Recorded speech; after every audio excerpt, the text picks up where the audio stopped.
So hello everyone, today I will teach you how we can use the Sass in our React project. For that what I have did here, I have installed one new project here, you can see, and what we have to do simply, you can see we have to use npm install save dev Sass.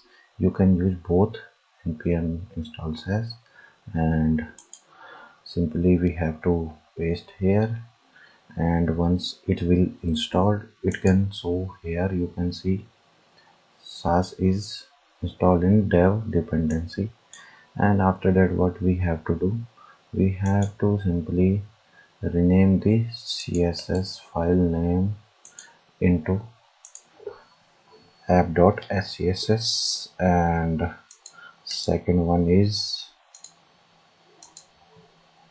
index.scss. Now we have to do here Sass and inside index.js Sass.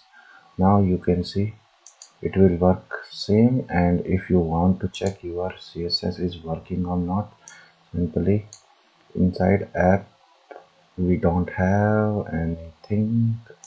Yes, we have p tag, a tag. We will apply css in p. Color will be red, and for anchor tag we will use background color is red and color will be green. Let me check it is working or not.